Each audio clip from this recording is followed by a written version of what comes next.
Di dalam nama Allah Bapa, Putra, dan Roh Kudus, Allah yang Esa, itulah yang menyertai kita dimanapun kita berada. Amin.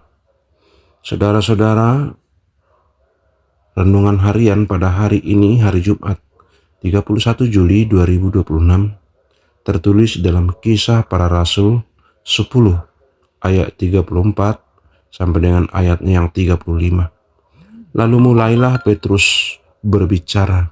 Katanya, sesungguhnya aku telah mengerti bahwa Allah tidak membedakan orang. Setiap orang dari bangsa manapun yang takut akan Dia dan yang mengamalkan kebenaran berkenan kepadanya. Demikianlah firman Tuhan. Saudara-saudara, firman ini adalah kelanjutan dari seorang Cornelius yang adalah perwira orang Itali yang percaya kepada Tuhannya orang Israel dan yang kehidupannya atau sedekahnya adalah diperhitungkan Tuhan dan doa-doanya didengarkan Tuhan. Dan ketika itulah dia melihat di dalam penglihatannya malaikat Tuhan yang menyuruh dia untuk memanggil Petrus.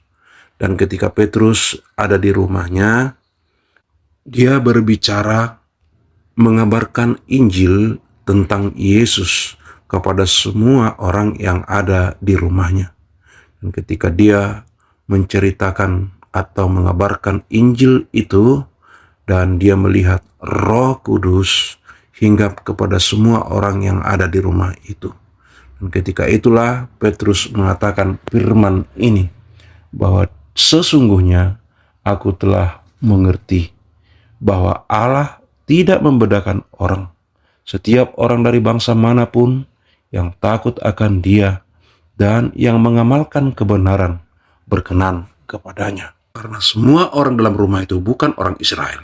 Karena kita tahu bahwa dahulu di dalam perjanjian lama, Allah memilih bangsa Israel sebagai perpanjangan atau saluran berkat-Nya kepada dunia dan yang melahirkan Mesias untuk juru selamat dunia ini.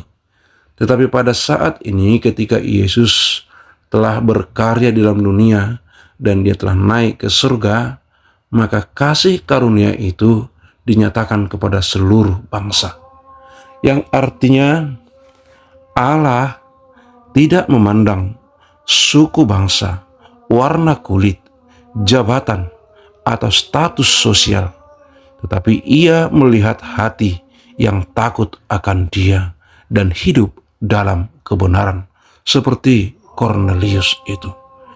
Maka sekarang, siapapun kamu, dari mana asalmu, apa suku bangsamu, apa masa lalumu, ketika engkau percaya dan mengakui Yesus sebagai juru selamatmu, dan ketika engkau mau hatimu dibentuk oleh Yesus, oleh Roh Kudus, dan ketika engkau beribadah kepadanya, dan ketika engkau berlaku adil di hadapan Tuhan, dan ketika engkau melakukan kebenaran bagi Tuhan dan berdoa kepadanya, maka engkau juga adalah yang menerima keselamatan itu. Engkau adalah bagian dari kasih karunia itu. Oleh karena itu, jangan keraskan hatimu ketika engkau mendengarkan firman ini, ketika engkau mendengarkan Injil, ketika engkau mendengarkan ketukan hati daripada Roh Kudus. Jangan keraskan hatimu.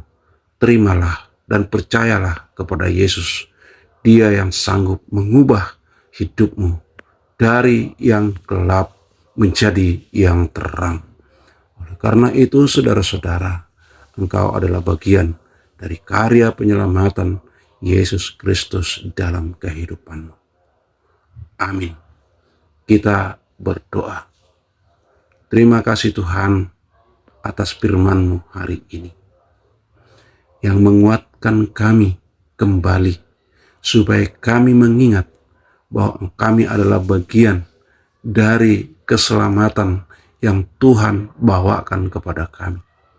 Oleh karena itu Tuhan, sertai kami, berkati kami, berikan kami kekuatan dan iman yang sungguh-sungguh, sehingga kami Tuhan semakin dikuatkan, dibaharui, dibentuk di dalam kehidupan kami.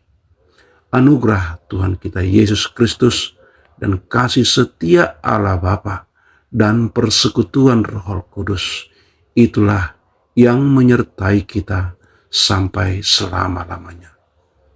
Amin.